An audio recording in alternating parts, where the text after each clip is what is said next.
Le couloir à l'extérieur du centre des opérations de drones semblait étroit, bondé et bruyant. Des radios crépitaient par les portes ouvertes. Des bottes frappaient le sol en rythme régulier. Et l'odeur de café et de carburant d'avion flottait dans l'air. Les gens se déplaçaient avec détermination, pas rapide et regard vif, tout le monde se précipitant vers le prochain briefing. C'est alors que le maître principal, Logan Maddox, un Navy SEAL avec une voix qui portait plus loin qu'elle ne le devrait, se planta juste devant une civile contractuelle discrète qui marchait dans le couloir. Elle tenait une tablette serrée contre sa poitrine, les yeux fixes, la posture calme. « Quel est ton grade, ma jolie ?» dit Maddox assez forte pour figer la moitié du couloir. Courrière à café ou stagiaire en informatique. Quelques Marines ricanèrent. Deux marins sourirent par-dessus leur épaule. D'autres détournèrent le regard, ne voulant pas s'impliquer. La femme ne sia pas. Elle ne bougea pas son poids, ni ne baissa les yeux. Elle répondit simplement d'une voix ferme, plus élevée que tu ne le penses. « Maître principal, c'est la fait rugir les SEALs. » Ils pensèrent qu'elle était drôle.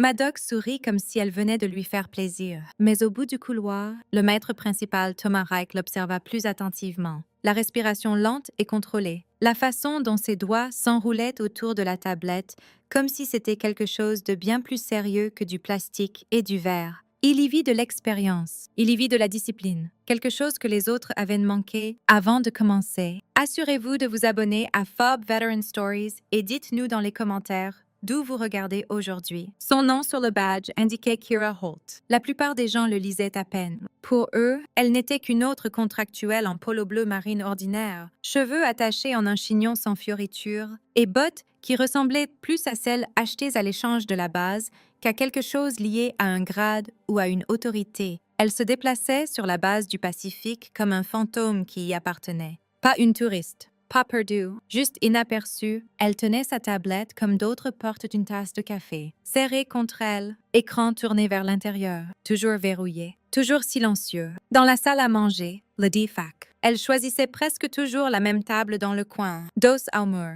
ligne de vue sur les portes principales. Un œil sur la sortie de secours sans jamais la fixer. Sa nourriture était simple. Le genre de plateau qu'on oublie 2 minutes après l'avoir vu, ce que les gens ne remarquaient jamais, c'était la tablette à côté du plateau. Des lignes de couleurs s'étalaient sur l'écran en motifs lents et délibérés. Vert, jaune, rouge, hors de tags, identifiants d'utilisateur. Noms de fichiers qui n'avaient rien à faire dans l'historique de navigation décontractée d'une contractuelle. Elle faisait défiler avec la même discipline lente qu'elle utilisait pour sa respiration. Inspirer par le nez pendant 4 secondes. Retenir pendant 4, expirer pendant 4, pause pendant 4, respiration in boîte. Contrôle du stress enseigné dans des endroits où les contractuels n'allaient pas et que les civils ne lisaient jamais dans les brochures. De l'autre côté du DFAC, à une table plus centrale, était assise la matelot Danny Alvarez. Elle était jeune, peut-être la mi-vingtaine, cheveux noirs tirés en un chignon serré, uniforme encore impeccable même après un long service. Elle travaillait dans les systèmes d'information et avait appris à lire les écrans comme d'autres lisent les visages. La première fois qu'elle remarqua vraiment Kira, ce n'était pas dans le couloir ou sur la piste d'envol, mais ici, entre du café tiède et des conversations bruyantes. Les yeux de Danny dérivèrent au-delà des téléphones habituels, des jeux et des flux de réseaux sociaux. L'écran de Kira était différent. Pas de mèmes, pas de vidéos, pas d'emails. À la place, il y avait des journaux d'accès, des adresses réseau, des tentatives de connexion avec des horaires précis à la seconde près. Elle observa Kira appuyer sur un filtre « Trier par date », puis marquer des entrées spécifiques en rouge avec une pression exacte et prudente. Ce n'était pas de la maintenance, c'était du traçage. Danny détourna le regard avant de se faire surprendre en train de fixer, mais la curiosité s'était déjà installée. Les contractuels se plaignaient généralement des mots de passe ou demandaient à quelqu'un de réinitialiser une connexion. Ils ne s'asseyaient pas seuls dans un coin à lire des historiques d'accès comme si cela signifiait plus que des lignes de texte. La plupart des gens n'allaient pas aussi loin dans leurs pensées. La base avait sa propre gravité, attirant l'attention vers les endroits les plus bruyants. La table des SEALs au centre de la salle, les pilotes en combinaison de vol, les officiers en petits groupes parlant à voix basse et contrôlée. Il y avait une hiérarchie même quand personne ne le disait à voix haute. Sur une base interarmée comme celle-ci, les règles non dites se propageaient plus vite que n'importe quelle politique officielle. On donnait de l'espace aux équipes qui ressemblaient à celles des couvertures de magazines. On écoutait quand certaines voix portaient à travers la pièce. On apprenait vite qui s'en sortait avec plus de blagues et qui non. Les SEALs portaient cette aura, qu'ils le veuillent ou non. Ils marchaient un peu plus relâchés, riallaient un peu plus fort. Les gens les remarquaient quand ils entraient dans une pièce et la plupart des yeux les suivaient par habitude, même quand rien d'important ne se passait. Une femme civile en polo ordinaire n'attirait pas ce genre d'attention, surtout pas une qui gardait la tête baissée, faisait son travail et parlait le moins possible. Cela en faisait une cible facile pour les blagues, un visage facile à ignorer quand le stress était élevé et les tempéraments courts. Kira comprenait cela. Elle ne le combattait pas. Elle s'y adaptait. Elle marchait dans les couloirs à un rythme régulier, sans se presser, sans traîner. Elle tenait les portes pour les matelots juniors et les officiers supérieurs sans se soucier de qui ils étaient. Elle répondait aux questions directes par des réponses courtes et claires. Elle gardait les yeux à niveau, mais jamais provoquants. Chaque mouvement était mesuré. Quand une porte claquait quelque part dans le couloir, sa tête se tournait juste assez pour confirmer la source, puis revenait en place. Quand quelqu'un marchait trop près derrière elle, ses épaules se déplaçaient d'une fraction, ajustant son équilibre. Quand elle entrait dans une nouvelle pièce, son regard balayait les fenêtres, les sorties et l'extincteur le plus proche avant de se poser sur quiconque. La plupart voyaient une technicienne discrète qui aimait sa propre compagnie. Ils voyaient une femme qui semblait trop douce pour être autre chose. Quelqu'un qui préférait réparer un serveur plutôt que d'élever la voix. Ce qu'ils ne voyaient pas, c'était la façon dont sa respiration ne s'accélérait jamais. Même quand Maddox se moquait d'elle devant la moitié du couloir, il ne voyait pas comment ses mains ne tremblaient jamais. Même quand une alarme sonnait au loin, il ne savait pas que chaque insulte glissait sur un esprit qui avait déjà entendu pire, dans des endroits loin des lumières fluorescentes et des sols polis. Il y avait cependant une personne qui prêtait attention aux détails que la plupart ignoraient. Le maître principal, Thomas Reich, était en uniforme depuis plus longtemps que certains matelots juniors n'avaient vécu. Ses genoux lui faisaient mal le matin, son oui avait un bourdonnement doux qui ne disparaissait jamais complètement, et sa mémoire gardait des noms et des visages de plus de déploiement qu'il n'aimait en compter. Reich avait vu trop de gens faire les durs quand les caméras étaient allumées et craquer quand les tirs commençaient. Il avait aussi rencontré quelques discrets, ceux qui restaient calmes quand tout le monde s'effilochait au bord. Les discrets étaient ceux qu'il observait maintenant. De son siège contre le mur, il pouvait voir à la fois la table des SEALs et le coin de Kira. Il observait l'allure décontractée de Maddox, ses blagues, la façon dont les gens se penchaient quand il parlait. Puis il regardait Kira, respirant lentement, faisant défiler des journaux avec le même rythme régulier. Il avait entendu les rumeurs ce matin-là sur les contractuels et les nouveaux systèmes. Il avait aussi entendu les rires dans le couloir quand Maddox l'avait appelé courrière à café. Ce qui lui restait en tête, ce n'était pas les mots, mais sa réponse. Pas la phrase sur plus élevé que tu ne le penses, mais l'absence totale de recul derrière elle. Ce n'était pas de la bravade feinte. C'était quelqu'un qui avait déjà été testé ailleurs. Dans sa petite chambre ce soir-là, Kira s'assit sur le lit étroit avec la tablette posée sur ses genoux. Le bourdonnement de la base dehors sa fenêtre s'estompa en un bruit bas et distant. À l'intérieur, la lumière de l'écran peignait son visage d'une lueur douce et froide. Elle ouvrit un dossier sécurisé que peu de gens sur la planète connaissaient même. 2 images remplirent l'écran. Sur la première, le sergent d'état-major Cole Ramirez se tenait en tenue poussiéreuse, casque légèrement incliné en arrière, sourire large, bras passés sur l'épaule d'un camarade. Sur la seconde, le sergent de première classe Jordan Pike s'appuyait contre un véhicule, yeux fatigués mais bienveillants. Un petit écusson de drapeau américain fané sur son gilet. Les rapports officiels disaient que leur convoi avait été pris dans une malchance et un mauvais timing. Kira savait mieux. Elle savait que les routes ne changeaient pas d'elles-mêmes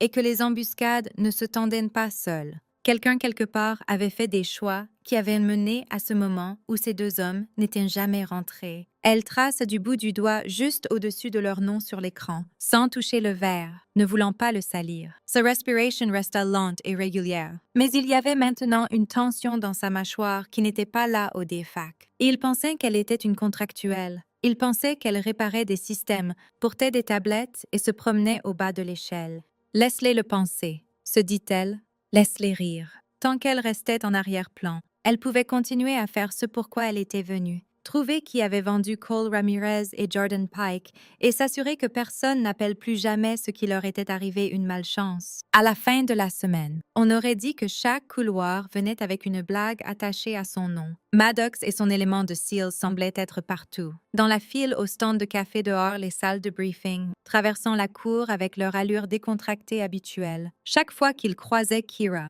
quelque chose de petit lui était lancé. « Bonjour, Contractual Barbie », dit un des plus jeunes SEALs, alors qu'elle s'écartait pour les laisser passer. « Tu as réparé nos sentiments Wi-Fi encore. » Un autre jour, alors qu'elle passait devant une rangée de fenêtres, Maddox inclina le menton vers elle et dit « Attention, touriste de drone en approche. Attention, elle pourrait redémarrer le soleil. » Les commentaires atterrissaient légèrement, enveloppés de rire, pour un extérieur. Cela aurait pu sonner comme une taquinerie amicale, mais le schéma était clair. Elle était celle qu'ils avaient décidé qu'il était sûr de bousculer, celle qui ne riposterait pas. Un après-midi, elle tourna dans le couloir principal menant au centre des opérations tactiques. Son badge pendait d'un simple cordon. Pouce reposant près du plastique sans le toucher, elle se déplaçait au même rythme régulier, ni pressée ni traînant les pieds. À la porte du TOC, elle tapa son badge contre le lecteur. Au lieu de la lumière verte habituelle, une barre rouge clignota une fois et bourdonna. La serrure resta solide. Elle retira le badge, vérifia la bande par habitude, puis essaya à nouveau. Même lumière rouge, même bourdonnement. Le lieutenant Jason Ward, l'officier de garde à l'intérieur, s'approcha de la petite fenêtre près de la porte. Il appuya sur le bouton de l'interphone, sa voix plate par le haut-parleur. L'accès des contractuels est restreint pendant les opérations actives. Nouvelle politique descendue ce matin, dit-il. Vous devrez soumettre une demande si vous voulez travailler sur des systèmes ici. Kira leva légèrement le badge, pas comme si elle argumentait, mais comme si elle confirmait l'évidence. Mon habilitation a été approuvée pour les systèmes du TOC la semaine dernière. Monsieur, dit-elle calmement, rien n'a changé de mon côté. Ward ne croisa pas tout à fait ses yeux. Son regard glissa de son badge à quelque part par-dessus son épaule vers le couloir derrière elle. Les choses changent, dit-il. Prenez ça avec les contrats. J'ai des ordres.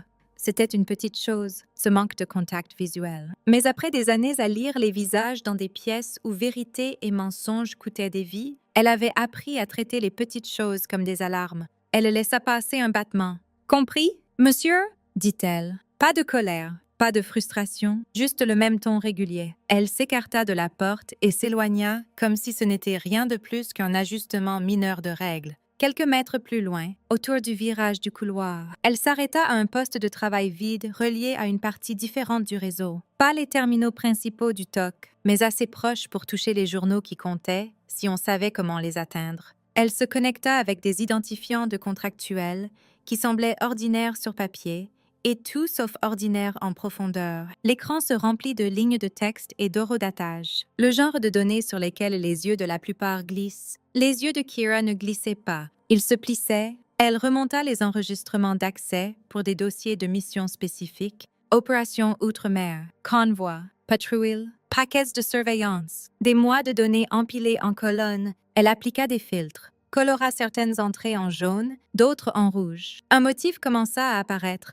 D'abord discret, puis plus fort au fur et à mesure qu'elle le traçait, avant certaines des pires embuscades outre-mer. Il y avait des pics curieux d'accès, pas des heures avant, mais des jours, 36 à 72 heures avant. Juste assez de temps pour que l'information voyage, soit grattée, vendue, utilisée. Différents identifiants d'utilisateurs touchaient ces fichiers, mais chaque pic s'alignait avec quelque chose d'autre qu'elle surveillait déjà. Du trafic de comptes de base vers des coins étranges de réseaux sociaux et de sites de courtiers en données. Elle ouvrit une des connexions dans un bac à sable contrôlé, sans jamais toucher le système live directement. Un compte familier apparut, un profil Instagram privé avec une icône verrouillée et un nom qu'elle reconnaissait déjà, Logan Maddox. Elle cliqua sur un cache copié de ses posts sauvegardés d'une surveillance antérieure. Les photos étaient standards à première vue. Miroir de gym, phones close to hangers, prise de nuit avec lumière de piste. Légendes sur roues en l'air bientôt et de retour dans le bac à sable. Mais quand elle superposa ses posts aux chronologies de mission, les coïncidences s'effondrèrent. Un bras fléchi dans une porte de gym derrière lui montrant le bord d'un bâtiment spécifique qui n'existait que sur cette base. Legend. Dernier gros soulevé avant d'aller faire du vrai travail. Horodatage. 2 jours avant qu'un convoi roule dans une embuscade outre-mer. Une prise de lever de soleil sur une clôture de périmètre. Bottes sur le mur. Briefing final terminé. Horodatag, juste sous 3 jours avant qu'une autre mission tourne mal, pour un œil décontracté. C'était de la vantardise. Rien de plus. Pour quelqu'un qui comprenait comment les courtiers en données grattaient les plateformes ouvertes et vendaient des motifs à quiconque avait de l'argent et pas de conscience. C'était un phare. Kira s'adossa à la chaise un moment, laissant sa respiration s'installer plus profondément dans ce conte de 4 langues. Inspirer pendant 4, retenir pendant 4, expirer pendant 4, pause. Elle ne frappa pas du poing sur le bureau, ni ne se précipita dans le couloir pour confronter quiconque. L'émotion avait sa place, mais pas au milieu d'une piste qu'on avait attendu des années à trouver. Au lieu de cela, elle marqua plus de journaux, sauva plus de copies, élargit sa vue pour inclure chaque fois que les restrictions du TOC et les habitudes de poste de Maddox s'alignaient. Plus elle tirait, plus elle voyait de fils courir sous la surface de cette nouvelle politique. Le lendemain, Audifac, l'air semblait un peu différent. Les mots voyageaient vite sur une base, officiels ou non. Les gens avaient entendu quelque chose de vague sur une mauvaise utilisation des systèmes par des contractuels et de nouvelles règles au TOC. Au moment où Kira entra pour le déjeuner, la table des SEALs la surveillait déjà. Ce n'était pas subtil. Elle prit son plateau habituel, s'assit dans son coin habituel, tablette ouverte, journaux devant elle une fois de plus. Elle marqua des entrées avec la même précision discrète, utilisant du rouge pour lier certains points d'accès ensemble de l'autre côté de la salle. Maddox s'adossa à sa chaise, équilibrant sur les 2 pieds arrière, comme s'il n'avait aucun souci au monde. Sa voix coupa le bruit sans effort. « Vous avez entendu parler de notre hackeuse contractuelle, dit-il, inclinant le menton vers Kira. Prise le nez dans des fichiers classifiés comme si c'était un jeu vidéo, quelques têtes se tournèrent. Les conversations baissèrent et changèrent. Les gens n'avaient peut-être pas les détails, mais ils avaient maintenant une histoire. Et les histoires étaient impuissantes, même quand elles étaient fausses. Je suppose que quand on ne peut pas passer la vraie sélection, on essaie de s'y connecter à la place. Un des autres SEALs ajouta, et la table éclata de rire. Quelqu'un à une table voisine reprit le fil. J'ai entendu qu'elle a essayé d'entrer au TOC comme si c'était chez elle. Mauvais couloir. Madame, c'est là où les adultes travaillent. La blague rebondit de table en table, changeant de forme en chemin. Contractual Barbie. Touriste de drone. Les mots se brouillaient, mais le ton restait le même. Et comme toujours, la cible la plus sûre dans la salle était la discrète qui ne ripostait pas. Kira ne leva pas les yeux, ses yeux restèrent sur l'écran. Sa fourchette se déplaçait au même rythme lent du plateau à la bouche. Sa respiration ne s'accéléra pas, mais elle entendit chaque mot. Elle classa chaque ton dans cette partie de son esprit qui se souvenait de choses que la plupart passeraient une vie à essayer d'oublier. Sur le mur du fond, le maître principal, Reich, observa la scène se dérouler. Il vit à quelle vitesse le courant d'attention pouvait tourner. Comment les gens qui ne savaient rien de la situation étaient prêts à rire, avec juste pour éviter d'être à l'extérieur de la blague. Il avait vu des versions de cela avant. Parfois c'était inoffensif, parfois non. Il prit son plateau et se leva. Pas de façon dramatique, juste comme un homme qui avait fini son repas. Au lieu de se diriger vers la sortie, il marcha vers la table de Kira. Les rires baissèrent un peu alors qu'il passait les SEALs. Pas beaucoup, mais assez pour que quelques-uns bougent sur leur siège. Reich avait ce genre de présence. Des décennies en uniforme avaient une façon de s'installer sur les épaules d'une personne. Il posa son plateau en face de Kira et s'assit dans la chaise. « Ça vous dérange si je m'assois ?» demanda-t-il. Elle leva les yeux, regard fermé, et fit un petit signe de tête. Bien sûr, maître principal. Pendant quelques bouchées, il ne dit rien. Il laissa le bruit de la salle les submerger. Puis, d'une voix assez basse pour ne pas porter, mais claire pour elle seule, il posa sa question. « Où avez-vous appris la technique de contournement de glissade que vous avez utilisée le mois dernier? » Dites-il, une seule école l'enseigne, et il n'imprime pas de brochure. Sa main s'arrêta au-dessus de la tablette. La plupart des gens sur cette base n'avaient aucune idée qu'elle était intervenue discrètement lors d'un vol d'essai des semaines plus tôt, sauvant un drone d'entraînement quand un système embarqué avait buggé. Pour eux, c'était une petite réparation technique. Pour les quelques-uns qui comprenaient ce qu'elle avait vraiment fait, c'était autre chose entièrement. Elle croisa son regard. Il y eut un long moment où le monde se rétrécit à cet espace étroit entre eux. « Vous ne me croiriez pas si je vous le disais », dit-elle, son ton doux, presque apologétique. Elle ferma l'étui de la tablette sans le claquer, se leva avec son plateau. Elle ajouta « Merci pour la place, maître principal. » Puis elle se tourna et s'éloigna, déposant son plateau, et sortant du DFAC sans un seul regard vers les tables où les blagues avaient commencé. Alors que la porte se fermait derrière elle, la salle semblait différente. Les rires ne reprirent pas aussi vite. 2 personnes fixèrent l'endroit vide qu'elle avait laissé, d'autres firent semblant de n'avoir jamais ri du tout. Donc, laissez-moi vous demander quelque chose. Qu'auriez-vous fait à ce moment-là? Auriez-vous resté silencieux, faisant semblant de ne pas entendre les blagues? Ou auriez-vous défendu la personne que tout le monde pensait sûr de moquer? La salle des serveurs était un des rares endroits sur la base qui semblait calme, pas paisible exactement, mais régulier. Les machines bourdonnaient en ton bas et constant, comme un mur de bruit blanc qui avalait le stress si on le laissait. Kira se glissa à l'intérieur pendant un calme entre les tâches programmées et laissa la porte se fermer avec un clic. La pièce était fraîche, plus froide que la plupart des espaces si près du Pacifique. Elle posa sa tablette sur le bureau, puis enleva sa veste légère. En le faisant, les lumières fluorescentes accrochèrent l'intérieur de son avant-bras, révélant un motif de cicatrice de brûlure guérie et pâle. Elle courait en lignes inégales, le genre qui venait de métal, de feu, de poussière et de secondes qui ne quittaient jamais la mémoire d'une personne. N'importe qui d'autre aurait pu voir de vieilles blessures. Quelqu'un qui avait survécu à un accident de véhicule ou un incident au travail. Mais celle-ci était différente. Boards étroits, motifs de chaleur, le genre qu'on n'obtenait que d'une embuscade de convoi où le carburant brûlait plus chaud que l'air autour. Le genre dont on écrivait dans les rapports quand on expliquait comment la générale de division Kira Holt avait soi-disant péri outre-mer. Elle ne regarda pas les cicatrices longtemps, elle tendit la main vers la tablette, mais sa main s'arrêta à mi-chemin, dérivant presque automatiquement vers son poignet. Ses doigts effleurèrent la ligne pâle bronzée qui courait juste au-dessus de l'endroit où une montre se trouvait autrefois. Elle n'en portait plus depuis longtemps, mais l'habitude restait un mouvement simple. Vérifier l'heure, vérifier son équipement, vérifier ses gens. Des années à le faire avaient gravé le réflexe profondément dans ses muscles.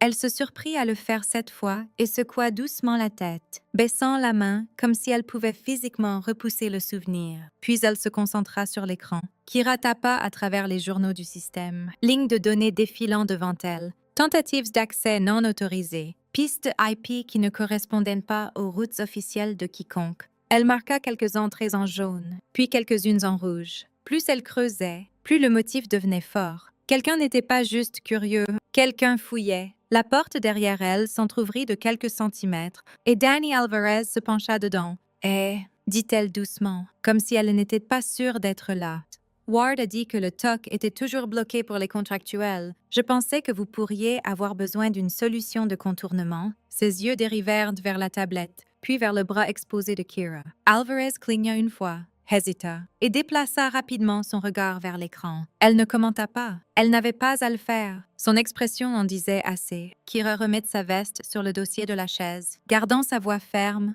Juste des mises à jour. Alvarez la crut presque. Presque. Plus tard cet après-midi-là, Alvarez passa devant une petite alcôve de communication entre les bâtiments. Elle n'essayait pas d'écouter, mais un seul mot de l'intérieur la figea sur place. « Madame ». Il venait d'une ligne sécurisée, ferme, nette, respectueuse. Quelqu'un à l'autre bout adressait la personne à l'intérieur avec un ton réservé aux officiers ou aux leaders seniors. Alvarez ralentit ses pas, osant à peine respirer. Par la porte entr'ouverte, elle aperçut la silhouette douce de Kira, tête légèrement inclinée vers le téléphone, répondant dans un murmure calme. Aucune contractuelle ne se faisait appeler madame sur des canaux sécurisés, jamais. Alvarez recula avant que Kira ne la remarque. Un frisson froid courant le long de son dos. Reich eut son propre moment quelques jours plus tard. Il marchait dans le couloir principal quand un chariot métallique claqua bruyamment contre un mur derrière lui. La plupart des gens se tournèrent, peut-être sursautèrent. Kira ne fit ni l'un ni l'autre. Elle bougea vite, un pas en arrière, une épaule inclinée, son poids déplacé en une posture stable, avant que son esprit n'ait même le temps de traiter le son. Reich s'arrêta en pleine foulée, la regardant se remettre comme si rien ne s'était passé. Des réflexes comme ça n'étaient pas nés en salle de classe. Ils venaient d'ondes de choc, de brèches de porte, et de nuits où le mauvais son signifiait qu'on ne rentrait pas. Elle lui fit le plus petit signe de tête en passant, mais il ne le rendit pas. Il était trop occupé à essayer de comprendre qui elle était vraiment. Plus tard ce soir-là, elle était de retour au terminal latéral, fouillant une autre poignée de journaux d'accès. Sa posture semblait détendue pour quiconque passait, mais ses yeux étaient aiguisés, traçant chaque nouvelle ligne qui apparaissait. quelqu'un essayait de récupérer le même fichier qu'elle avait surligné en rouge plus tôt. À distance cette fois, et pas par des canaux officiels. Son écran clignota 2 fois. Tentative non autorisée détectée. Elle ne paniqua pas. Elle ne s'arrêta pas. Ses doigts bougèrent avec une vitesse qui ne correspondait pas à son visage calme. Elle isola la requête entrante, inversa la connexion, la routa dans une impasse numérique, puis ouvrit un pot de miel qui dupliquait le fichier cible avec des données fausses inoffensives. L'attaquant mordit à l'hameçon instantanément. Kira observa leur signature numérique rebondir dans son piège, comme un papillon vers une lumière de Porsche. Elle ferma la porte derrière eux, scellant leur accès pour de bon, qui que soit cette personne. Elle venait de déclencher quelque chose de bien plus grand qu'une simple barrière de sécurité. Elle s'adossa, yeux se plissant légèrement. Quelqu'un sur cette base n'était pas juste imprudent, ils étaient connectés. Aucune alarme ne hurla. Personne ne se précipita. Aucune lumière rouge ne clignota au-dessus. Pourtant, quelque chose de significatif avait changé sous la surface de la base. Le genre de changement que seulement 1 ou 2 personnes au monde ressentiraient même. La suspicion rampait par les fissures. Maintenant, Rek voyait des pièces qui ne collaient pas. Alvarez entendit un titre qu'aucune contractuelle ne recevait. Quelques marins remarquèrent que Kira semblait toujours être exactement où elle devait être. 2 Marines se demandèrent pourquoi elle se déplaçait comme quelqu'un qui portait plus d'entraînement qu'aucun civil ne devrait. De petits indices flottaient autour d'elle comme des signaux discrets dans une tempête. Mais personne n'en avait assez pour les assembler. Pas encore. L'alerte arriva au mardi après-midi, le genre de jour qui semblait routinier jusqu'à ce qu'il ne le soit plus. Les lumières du TOC étaient tamisées pour les écrans. Des rangées de moniteurs brillaient avec des cartes, des flux et des icônes clignotantes. Les voix restaient basses mais concentrées. Les gens se penchaient sur des claviers et des casques, tous liés à une mission à des milliers de kilomètres. Un drone ISR était déjà en l'air, tournant au-dessus d'une vallée étroite dans un endroit où la carte semblait vide. Mais tout le monde savait que ce n'était pas le cas. Au sol, une petite équipe de Rangers de l'armée travaillait aux côtés d'opérateurs Delta, se déplaçant en 2 éléments échelonnés vers un groupe de composés. Leurs yeux dépendaient de la caméra au-dessus, sans elle. Ils marchaient à moitié aveugles. Raven Actual. Ici Overwatch, dit le jeune opérateur de drone dans son casque, voix un cran plus haut que d'habitude. Nous vous avons sur la route. La route est toujours claire. Pas de véhicules approchant de l'est ou de l'ouest. L'opérateur ne pouvait pas avoir plus de la mi-vingtaine. Coupe fraîche, uniforme propre, mains un peu trop serrées sur les commandes. Sur l'écran devant lui, la caméra du drone renvoyait une image en noir et blanc de routes poussiéreuses, de murs basses et des formes faibles de gens se déplaçant en formation. Maddox se tenait près du fond de la pièce, bras croisés sur la poitrine. Feignant d'étudier un des affichages latéraux, il n'était pas sur cette mission. Ses équipes avaient leurs propres tâches, mais il aimait regarder. Elle aimait être vu dans la pièce où les choses importantes se passaient. « Regardez ça !» murmura-t-il à un de ses SEALs à côté. Robot volant babysit les grands garçons. Guerre moderne. Mec. Appuie sur des boutons. Bois du café. Gagne des médailles. L'autre SEAL ricana, gardant les yeux sur l'écran, mais son sourire visant Maddox. Le lieutenant Ward se déplaçait entre les stations avec un porte-bloc en main, vérifiant avec satellite. Comme at Intel, il se portait comme un homme qui voulait tout ordonner, chaque case cochée, chaque signature en place. Le chaos le rendait nerveux. Il essayait de rester devant en contrôlant ce qu'il pouvait. Sur un des bancs latéraux, le maître principal Reich s'assit main jointe. Observant toute la pièce au lieu d'un seul écran, il écoutait le rythme des voix des opérateurs, la façon dont les techniciens murmuraient des mises à jour, le déplacement subtil de posture chaque fois qu'un appel radio portait de l'attention. Pendant un moment, la mission se déroula exactement comme prévu. Le drone suivit l'élément de tête des Rangers le long de la route, puis pivota à droite pour balayer devant. Le flux était stable. Les lectures moteurs sur le drone apparaissaient normales dans le coin de l'affichage de l'opérateur. Vitesses de vente, altitude, distance aux cibles, tout dans les lignes sécuritaires. Puis un petit nombre rouge clignota en haut de l'écran. La main de l'opérateur se figea sur le joystick. Il se pencha en avant, fixant l'indicateur. Monsieur, dit-il, regardant vers Ward. Je reçois un pic sur la température moteur. Ward s'approcha, yeux plissés. Ça pourrait être un bug de capteur, dit-il, mais il y avait une tension dans sa mâchoire. Le nombre rouge clignota à nouveau, grimpant plus haut cette fois. Un second avertissement s'alluma à côté. La pression hydraulique commença à chuter sur l'écran de télémétrie du drone. Des lignes qui devaient être plates commencèrent à plonger. Reich se déplaça en avant sur le banc, coudé sur les genoux. Il n'avait pas accès aux commandes, mais il pouvait lire les ennuis aussi bien que n'importe quel indicateur. Overwatch. I see Raven Actual. Vint la voix du sol. Ferme mais avec un tranchant maintenant. Nous approchons du checkpoint Bravo. Demande balayage mise à jour de l'intersection et des toits. L'opérateur déglutit. Copier. Raven, dit-il. Ses mains bougèrent maladroitement sur la console, essayant de faire fonctionner la caméra et gérer l'urgence en même temps. Stand-by pour scan mise à jour. Le drone trembla dans le ciel, un petit frisson dans sa trajectoire de vol. Sur l'écran, l'image vacilla, puis se corrigea. La température moteur glissa plus haut.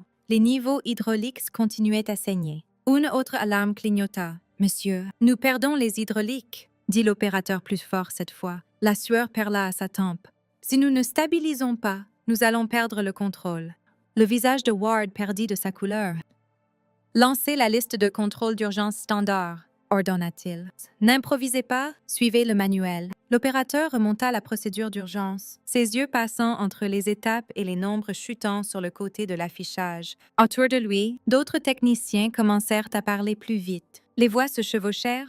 Quelqu'un au fond éleva le volume sans le vouloir. La pièce qui avait été calme minutes plus tôt commença à s'effilocher. Au sol, les Rangers et l'équipe Delta continuaient à avancer. Ils n'avaient aucune idée que leur œil dans le ciel défaillait. Leur monde était la poussière sous leurs bottes et la radio dans leurs oreilles. Maddox observa la panique monter, un petit sourire tirant un coin de sa bouche. « Je vous l'avais dit, les drones sont des jouets inutiles. » dit-il, juste assez fort pour que quelques-uns entendent. Le vrai travail se fait avec des bottes, pas des joysticks. Reich Louis lança un regard, mais ne dit rien encore. Son attention revint à l'opérateur, alors que les alarmes se multipliaient. La température moteur atteignit une ligne critique. Les hydrauliques plongèrent dans le rouge. « Monsieur, je ne peux pas le garder à niveau, » dit l'opérateur. « Nous avons un lag de contrôle. Le nez commence à tomber. Si nous n'avortons pas, il va tomber droit du ciel. » Ward éleva la voix pour couper le bruit. Raven Actual. I see Overwatch. Radio Till. Nous rencontrons des problèmes techniques avec la plateforme, recommandant de tenir au checkpoint Bravo jusqu'à nouvel ordre. Sur le flux, les Rangers étaient déjà proches de ce checkpoint. Tenir là signifiait s'asseoir dans un endroit probablement surveillé par des gens qui souhaitaient qu'ils soient ailleurs. Mais avancer sans yeux n'était pas mieux. Overwatch Raven. Vint la réponse. Nous n'aimons pas rester immobiles ici. Combien de temps jusqu'à ce que vous soyez stable? Ward regarda l'opérateur. L'opérateur regarda les nombres défaillants sur son écran. Nous devons avorter, dit Ward, plus à la pièce qu'à quiconque. Nous perdrons la plateforme si nous poussons, et nous ne pouvons pas risquer ça. Reich se leva. Il ne bougea pas vite, mais l'acte de se lever du banc attira une vague d'attention dans sa direction. Il marcha plus près de Ward, yeux sur l'écran principal où le flux du drone tremblait avec de petits mouvements laids, alors que le système luttait pour rester à niveau. Lieutenant, dit Reich, voix ferme. Faites entrer Holt. Ward cligna comme s'il avait mal entendu. Maître principal. L'accès des contractuels au TOC est restreint pendant les opérations actives, répondit-il. Vous le savez. Reich n'éleva pas la voix, mais quelque chose dans son ton durci. Vous la faites entrer, dit-il, ou vous allez là-bas et expliquez aux familles de ces opérateurs pourquoi nous les avons perdus alors que nous avions une autre option. La pièce devint très immobile. Ward hésita. Ses yeux rebondirent de Reich à l'opérateur, aux télémétries défaillantes. Les alarmes continuaient à sonner sans relâche. Maddox ricana du fond. Qu'est-ce qu'elle va faire? Le redémarrer avec ses sentiments, murmura-t-il. Ward pressa les lèvres, puis hocha la tête vers la porte. Allez chercher Holt, dit-il à un des matelots juniors. Maintenant. Le matelot partit au pas de course. Des moments plus tard, la porte du TOC s'ouvrit à nouveau, et Kira entra. Elle avait clairement été tirée d'ailleurs sans beaucoup d'avertissement. Pas le temps pour une veste, pas le temps de se préparer. Elle portait sa tablette d'une main, cordon balançant légèrement avec ses pas. L'énergie de la pièce changea dès qu'elle entra. Le chaos ne s'arrêta pas, mais il s'interrompit au bord. Les conversations qui avaient été fortes tombèrent en murmures bas. Les gens la regardèrent avec un mélange de doute et de curiosité, comme s'ils attendaient de voir un tour qui échouerait sûrement. Ward pointa la console. Le drone défaillit, dit-il. Nous avons suivi la liste de contrôle. Nous le perdons. Le jeune opérateur se décala sur le côté, faisant de la place pour elle, mais sans abandonner complètement sa station. Ses mains tremblaient légèrement sur le bord du panneau. Kira ne perdit pas de temps en questions inutiles. Un regard à la télémétrie lui en dit assez. Température moteur piquée au-delà des niveaux sécuritaires. Hydraulics presque partis. Surfaces de control on lag. Altitude saignant plus vite qu'elle ne devrait. Elle glissa dans la chaise, posa sa tablette sans l'ouvrir et plaça les deux mains sur les commandes. Raven Actual Overwatch. Dit Ward dans la radio. Voix plus tendue maintenant. Nous avons un expert en la matière à la console. Tenez position 30 secondes. Faites vite, vint la réponse. La procédure standard dans une situation comme celle-ci lui aurait dit d'arrêter les systèmes dans un ordre spécifique, tenter un redémarrage particulier. Et si ça échouait, terminer la mission et laisser le drone tomber dans n'importe quel espace vide qu'il pouvait trouver. Le manuel était écrit pour protéger l'équipement et les journaux. Le manuel ne savait pas ce qu'elle savait. Elle ignora la liste de contrôle encore brillante sur l'écran latéral. Au lieu de cela, elle atteignit des chemins de contournement cachés enfouis plus profondément dans le logiciel. Ses doigts volèrent sur les touches, entrant des commandes qu'aucune contractuelle n'aurait dû pouvoir voir, encore moins utiliser. Sur l'affichage télémétrie, les routes d'alimentation changèrent. Elle coupa les systèmes non essentiels dans une séquence qui risquait de perdre le flux caméra, mais donnait un sursaut de vie aux surfaces de contrôle. Elle rerouta les hydrauliques de réservoirs de secours que beaucoup d'opérateurs ne savaient même pas exister sur cette plateforme. Le drone tressaillit, puis se stabilisa. Altitude tenant pour un battement de cœur. « Allez !» murmura le jeune opérateur. Mi-prière, mi-plainte. Kira plissa les yeux. Calculant. Le moteur ne pouvait pas rester à cette combustion longtemps sans se cuire de l'intérieur. La plateforme était trop endommagée pour voler un retour gracieux, mais il n'avait pas à être gracieux. Il avait juste à être contrôlé. Elle ajusta la trajectoire de vol, tournant le drone loin des zones peuplées et des zones ennemies connues, le visant vers une étendue vide de terrain près de la route de l'équipe, pas trop près pour les effrayer, pas trop loin pour briser les comms.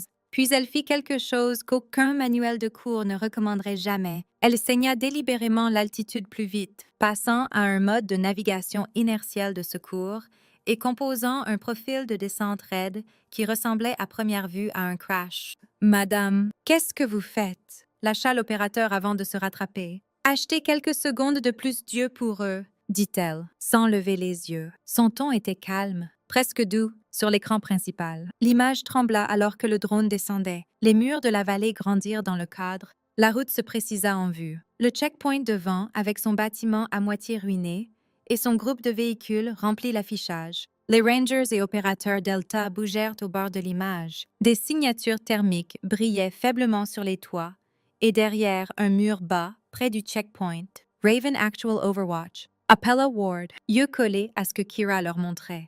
Nous avons plusieurs signatures thermiques sur votre flanc droit, près de l'intersection, et au moins une sur le toit de la structure devant. Recommandons d'arrêter et d'ajuster votre approche vers le mur sud. Copier, vint la réponse. L'équipe changea de formation, s'écartant de la route avant de marcher droit dans la zone de tir. Kira garda ses mains fermes sur les commandes, alors que le drone descendait plus bas. Des avertissements hurlaient d'elle de chaque coin de l'affichage. Échec moteur imminent maintenant. Limite structurelle dépassée. Altitude critique. Elle le guida comme un oiseau blessé, le dirigeant vers un champ vide de roches et de broussailles. À la dernière seconde, elle releva le nez et coupa ce qui restait de puissance qu'elle avait redirigé. L'image sur l'écran tressauta, tourna, puis devint blanche de poussière. Le flux se coupa. Le silence frappa la pièce comme une vague. Système clignotant en rouge. Signal perdu. Plateforme à terre. Pendant un long moment, personne ne parla. Ils fixèrent tous l'écran vide, oreilles bourdonnantes et de l'absence du bourdonnement constant de fond du drone. Puis la radio crépita à la vie. Overwatch Raven Actual. Appel à l'équipe au sol. Nous avons vu cet oiseau descendre. On dirait qu'il a mangé de la poussière au lieu de nous. Nous devons une bière et plus à qui que ce soit qui a fait ça. Route ajustée à marcher. Nous bougeons. Seulement alors quelqu'un expira. L'opérateur s'enfonça dans sa chaise, épaules s'affaissant de soulagement. Ward frotta une main sur son visage comme s'il essayait d'effacer le stress de sa paume. Les techniciens se regardèrent, yeux écarquillés, adrénaline pompant encore. Le sourire de Maddox était parti. Il fixait Kira, pas avec amusement maintenant, mais avec quelque chose de plus proche de l'irritation et de la confusion. La réplique qu'il avait prête sur les drones inutiles mourut avant d'atteindre sa bouche. Reich observa les petits changements comme un homme lisant la météo. Quelques-uns qui avaient ri d'elle au DFAT évitaient maintenant ses yeux. D'autres volaient des regards rapides dans sa direction comme s'ils la voyaient pour la première fois. Elle se leva calmement, ramassant sa tablette. Elle n'attendit pas d'applaudissements. Elle ne demanda pas si quiconque avait vu ce qu'elle avait fait. Son expression ne changea pas beaucoup du tout. Contractuel halt. dit Ward, sa voix plus prudente qu'elle ne l'avait été à la porte des jours plus tôt. Comment saviez-vous faire ça? Ces contournements ne sont pas dans les manuels standards. Elle croisa son regard une seconde, puis regarda au-delà vers l'écran où le flux du drone avait été. Quelqu'un m'a montré une fois une autre façon d'atterrir, dit-elle. C'est tout? Ce n'était pas une réponse. Pas vraiment, mais personne ne poussa. Alors qu'elle sortait du toc, la pièce resta calme plus longtemps que d'habitude. Chaises grinçaient, casques ajustés. Hommes et femmes qui avaient rejoint les blagues plus tôt la regardaient maintenant avec une nouvelle hésitation. Le respect n'était pas encore pleinement formé. Il n'était pas ouvert, mais quelque chose avait changé. La moquerie n'atterrissait plus aussi facilement. Et pour la première fois depuis son arrivée sur cette base, quelques personnes arrêtèrent de la voir comme juste une contractuelle avec une tablette et commencèrent à se demander ce qu'il manquait sur Kira Holt. Les roteurs de l'hélicoptère pouvaient être entendus longtemps avant que quiconque le voie. Le rythme bas et haché roula à travers la base, faisant vibrer les vitres et envoyant une onde discrète à travers le toc. Les gens levèrent les yeux des écrans, les officiers échangèrent des regards rapides. Quelqu'un redressa son col sans y penser. Un aéronef en visite pendant un cycle de mission active signifiait une chose. Quelqu'un d'important arrivait. Ward se précipita à l'avant de la pièce, lissant le devant de son uniforme comme si ça pouvait effacer le stress encore gravé sur son visage de l'incident du drone. Les techniciens muèrent les conversations de canaux latéraux. Le personnel enrôlé rentra les bords de chemise lâches et ajusta les casques. Même Maddox, encore irrité et confus après ce qu'il avait vu, bougea pour se tenir avec les autres, croisant les bras comme s'il refusait d'être impressionné par quoi que ce soit. La porte du toc s'ouvrit en grand, et le lieutenant-colonel Mason Vance entra, même si personne ne le reconnaissait. Sa façon de se porter le trahissait. Épaules solides, une foulée ferme et ancrée. Des yeux qui balayaient une pièce non par curiosité, mais parce qu'il avait passé une vie à devoir tout savoir dedans. Son uniforme portait le poids discret du service des forces spéciales. Pas flashy, mais unmistakable. Ward se raidit au garde à vous. Monsieur, bienvenue à... Vance ne répondit pas. Il ne regarda même pas Ward. Son regard balaya la pièce une fois, prenant les opérateurs, les techniciens, l'écran montrant encore des données de mission. Puis ses yeux atterrirent sur Kira Holt. Debout sur le côté, tablette sous un bras, ressemblant à rien de plus qu'une contractuelle attendant d'être congédiée. Vance se figea. Ce n'était pas un trébuchement ou une hésitation. C'était le genre de pose qu'un homme fait quand le monde change devant lui et que tout ce qu'il pensait savoir se réarrange. La pièce capta le changement instantanément. Les conversations moururent en mi-phrase. Un clavier arrêta de cliquer. Quelqu'un près du fond murmura « Qui est-elle » Vance avança. Passant Ward. Passant les autres officiers. Passant Maddox, qui cligna confus, alors que le commandant des forces spéciales passait sans même le reconnaître. Il s'arrêta directement devant Kira. Et puis, dans un silence si complet qu'il semblait physique, il leva la main et la salua. Pas un petit signe. Pas un geste poli, un salut complet et net, le genre donné à quelqu'un dont la présence exige un respect absolu. Des halètements ondulèrent à travers la pièce. Un technicien de casque laissa tomber un stylo. Le visage de Maddox passa d'un bronzage confiant à quelque chose de plus proche de la craie. La bouche de Ward s'ouvrit, mais aucun son n'en sortit. Kira ne bougea pas un moment. Ses yeux croisèrent ceux de Vance avec une profondeur qui disait qu'il partageait une histoire que personne d'autre ici ne comprenait. Puis Vance baissa son salut et parla, sa voix ferme mais portant quelque chose de brut dessous. « C'est un honneur de vous voir en vie. »« Madame. »« Madame. » Ward répéta le mot sous son souffle. « Front plissé. »« Madame. » Vance se tourna vers la pièce, laissant tout le monde entendre ce qui suivait. Mesdames et messieurs, voici la générale de division Kira Holt. La raison pour laquelle je suis ici aujourd'hui. Le silence avala le toc entier. Les écrans bourdonnaient. Les radios crépitaient doucement. Mais personne ne bougea. Personne ne parla. Personne n'osa. La contractuelle qu'ils avaient moquée, ignorée, bloquée du toc. La même femme que Maddox avait appelée contractuelle Barbie était une générale 2 étoiles, une survivante de mission dont il n'avait lu que des récits, une leader dont le nom portait un poids bien au-delà de cette base. Et elle avait été parmi eux tout ce temps, invisible jusqu'à maintenant. Pendant un long moment de secondes, la pièce resta figée. Personne ne bougea. Personne ne respira trop fort. Puis Maddox craqua parce qu'il le faisait toujours. « Attendez », dit-il, avançant comme s'il avait le droit de combler la distance entre lui et un commandant des forces spéciales. « C'est une blague. »« Hein? C'est une contractuelle. Je veux dire... » Vance ne leva pas la main. Il n'éleva pas la voix.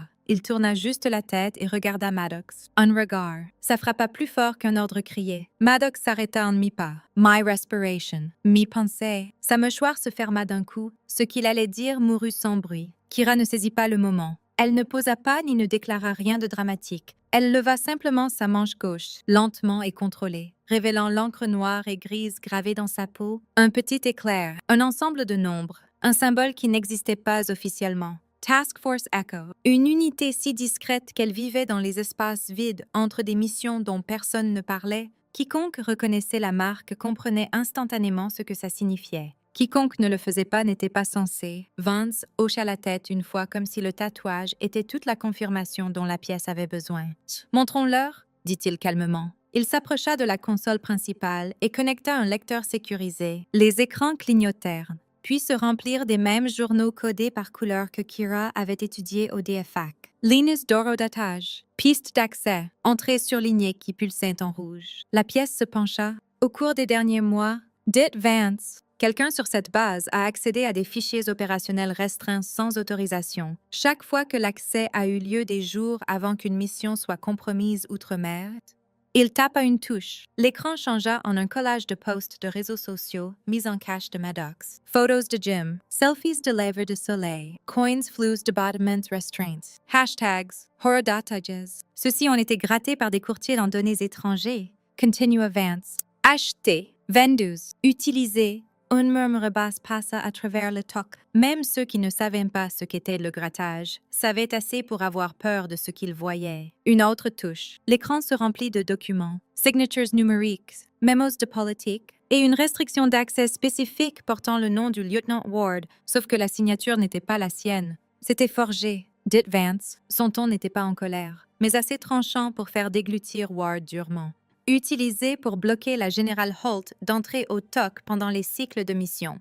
La voix de Ward craqua. « Monsieur, je n'ai jamais autorisé. »« Je sais, coupa Vance, mais vous l'avez appliqué sans vérifier. Ça sera traité. » Maddox fit un pas en arrière maintenant comme si le sol avait bougé sous lui. La sueur se rassembla le long de sa ligne de cheveux. Sa mâchoire fléchit une fois, deux fois. Ce n'était pas un homme habitué au silence. Mais le poids de la pièce pressait sur lui. Maître principal Logan Maddox, dit Vance, se tournant pleinement vers lui. Vous êtes relevé de vos fonctions avec effet immédiat en attendant une enquête formelle. Rendez vos identifiants. Un sous-officier de sécurité avança. Maddox ne se battit pas, il n'argumenta pas. Sa bouche s'ouvrit une fois de plus, mais se ferma quand il vit les yeux de Vance. C'était la première fois de la semaine qu'il était silencieux. Ward se tenait derrière lui, visage pâle alors qu'il tendait sa propre tablette à un aide. Sa punition serait différente, mais elle arrivait. Avant que la tension ne s'installe en quelque chose de fragile et lourd, Danny Alvarez sortit de sa place le long du mur. Ses mains tremblaient légèrement, mais elle ne les cacha pas. Elle regarda de Vance à Kira, puis aux écrans. « J'ai des enregistrements », dit-elle, voix fine mais ferme. De Maddox et ses gars, le harcèlement, les choses qu'il disait. Je ne savais pas qui elle était vraiment, mais ce n'était pas juste. J'aurais dû parler plus tôt. La pièce redevint calme, mais un calme différent, pas craintif, mais attentif. Kira lui fit le plus petit signe de tête, un merci silencieux, le genre qui signifiait plus que des mots. Reich avance ensuite. Il avait attendu, observé, lissant chaque changement dans la pièce comme un leader de patrouille chevronné, lisant la météo avant une tempête. Il s'arrêta devant Kira. Bodies alignées, colonne vertébrale droite comme un rail, permission de parler librement. Madame, dit-il. Kira hocha la tête. C'est bon de vous avoir de retour. Il n'y avait rien de dramatique dans son ton, pas de fioriture, juste la vérité, honnête et usée. Comme une paire de bottes qui avait marché à travers trop de tempêtes de sable pour compter. Un par un, les autres dans la pièce se levèrent de leur siège. Pas dans un mouvement militaire répété, pas en formation parfaite. Juste se levant, calmement, lentement, respectueusement. Certains avec mains jointes derrière le dos, certains avec bras le long des côtés. Certains simplement se tenant droit pour la première fois depuis son arrivée sur la base. Pas de salut, pas à l'intérieur, pas au TOC, pas au milieu d'un cycle de mission active, mais une pièce pleine de gens debout sur leurs pieds pour elle portait plus de poids que n'importe quel salut net ne pourrait jamais. Pour la première fois depuis qu'elle avait mis le pied sur cette base, personne ne voyait Kira Holt comme une contractuelle. Il la voyait pour qui elle était vraiment. Une leader, une survivante, une soldate qui avait porté plus que quiconque ici ne pouvait imaginer et avançait encore. Le soleil descendait derrière les hangars quand Kira sortit enfin du toc. Le bruit de danse s'estompa derrière elle, remplacé par le bourdonnement régulier de moteurs distants et le grain doux de gravier sous ses bottes. Dehors, l'air semblait plus frais, plus propre, plus facile à respirer. Elle marcha le chemin étroit qui contournait le bâtiment, celui que la plupart utilisaient seulement comme raccourci. Pour elle, il offrait autre chose. Un moment de calme. Un moment pour se souvenir pourquoi elle faisait tout ça. Ramirez. Pike. Deux visages qu'elle ne verrait plus jamais marcher vers elle. Deux voix qu'elle n'entendrait plus craquer des blagues sur de longs convois ou se plaindre de la nourriture dans des endroits lointains. Ils avaient fait confiance au système, à leur chaîne de commandement, à l'intel qui aurait dû les protéger. Quelqu'un avait brisé cette confiance. Elle n'avait pas fini jusqu'à ce qu'elle trouve chaque pièce de cette chaîne. Des pas tapèrent légèrement derrière elle. Général Holt. « Madame, puis-je vous parler une seconde? » Danny Alvarez se précipita pour la rattraper, un peu essoufflé. Joue rougit de nerfs. Kira ralentit son pas. « Bien sûr. » Danny déglutit durement. « Je veux postuler pour l'école des candidats officiers. » Sa voix trembla, mais ses yeux non. « Je pensais que des gens comme moi n'étaient pas faits pour ça. Mais après aujourd'hui, après vous avoir vu, elle secoua la tête. Je veux diriger de la bonne façon. Je veux être quelqu'un qui parle au lieu de rester silencieux. » Kira la regarda longtemps. Les lumières de la base se reflétaient doucement dans les yeux de Danny, pleins d'espoir, de peur et de détermination, toutes mélangées. « Alors fais-le, » dit Kira doucement. « Dirige avec la vérité. C'est là que commence le courage. » Danny expira un souffle qu'elle ne réalisait pas retenir. « Merci. Madame. » Elles marchèrent ensemble jusqu'à ce que le chemin se sépare, puis se séparèrent. Danny se dirigeant vers les baraquements avec un nouveau sens de but dans sa foulée. Kira continua vers la piste d'envol où Vance attendait près d'un véhicule utilitaire, main jointe derrière le dos. Il n'essaya pas de cacher l'enveloppe dans sa main, le genre qui portait un poids qu'on sentait avant de l'ouvrir. « Nouveaux ordres », demanda Kira. « Enquête classifiée. Dit Vance. Base différente. Joueur différent. Même problème. » Il pausa. « Vous êtes la seule en qui j'ai confiance pour le prendre. » Kira prit l'enveloppe sans cérémonie. Pas de respiration dramatique, pas d'hésitation. Juste une acceptation calme comme quelqu'un ramassant un outil qu'il connaissait bien. « J'irai », dit-elle. Vance hoqua la tête une fois. Il ne salua pas. Il n'avait pas besoin. Alors que Kira se tournait vers la route menant hors de la piste d'envol, la dernière lumière du jour étirait de longues ombres derrière elle. Elle marcha au même pas régulier qu'elle avait toujours. Contrôlée, calme, certain, la vraie force est discrète. Le vrai courage est régulier. Et le vrai leadership n'a jamais besoin d'applaudissements, seulement de conviction. Certains héros ne portent pas de titre que les gens reconnaissent. Ils n'entrent pas dans une pièce en exigeant l'attention ou en rappelant aux autres ce qu'ils ont fait. Ils se déplacent calmement, faisant le travail qui garde les autres en sécurité. Pourtant des cicatrices que personne ne demande et des responsabilités que personne ne voit. Kira Holt était une de ces personnes, un rappel que la vraie force ne crie pas et que le vrai courage demande rarement du crédit. Pour chaque soldat qui dirige sans besoin d'applaudissements, pour chaque membre du service qui monte la garde pendant que le monde dort, leur humilité est son propre genre d'honneur. Si vous avez aimé cette histoire, veuillez vous abonner pour plus d'histoires de vétérans phobes. Ces histoires gardent le courage vivant pour les générations à venir. Cute. A cow? I could amend that.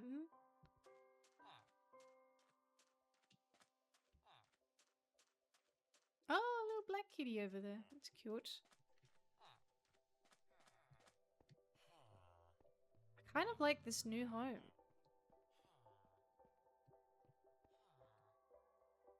Yeah, no, I agree. There's not gonna be cows around here. Everyone's just hanging out. Everyone's so chill here. Paper for emeralds. Okay.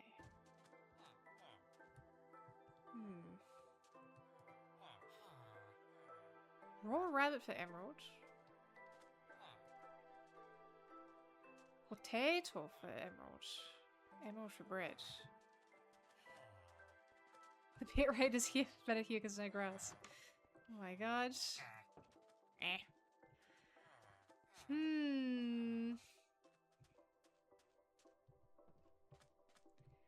It is much nicer. Well, we'll have a sleep here and we'll contemplate. If anything, I might... Excuse you. I might consider calling it here, because I am very hungry.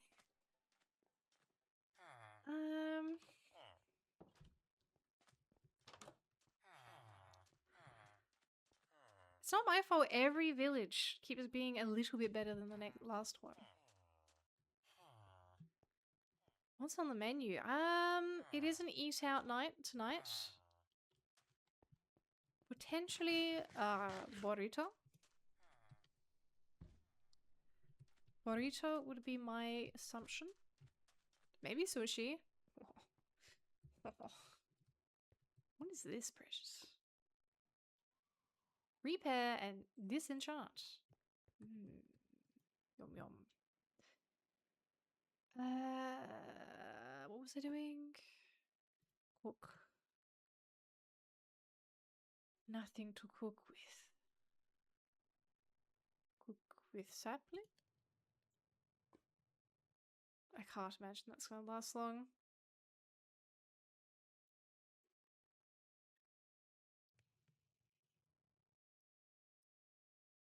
I'm gonna get and glass out of this. No.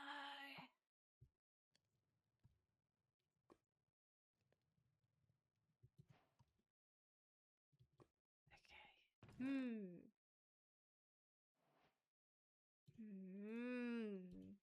Sorry.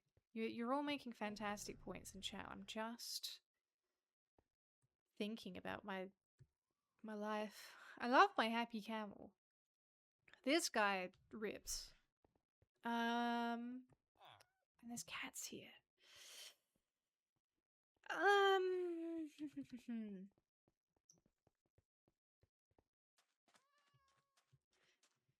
The old home was very easy to find. It's like my beautiful big mountain. And I spent a lot of time making my big beautiful staircase up to my big beautiful mountain. Decisions.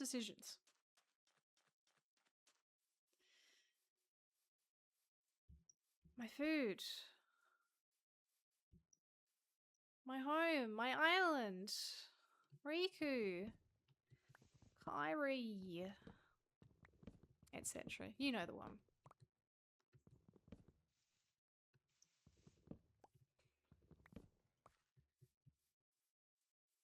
Oh.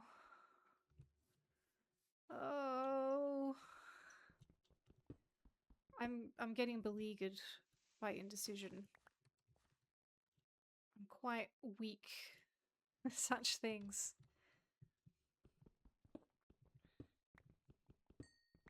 So hungry. Miss food. Why did Jesus decide to make all wrapped food very delicious? Did Jesus want us to create the plastic and other such? Well, I guess it's less about the plastic that wraps it up and more about food within food. Is it a message? Everything is better within another? We should all be aiming to be within one's warm embrace?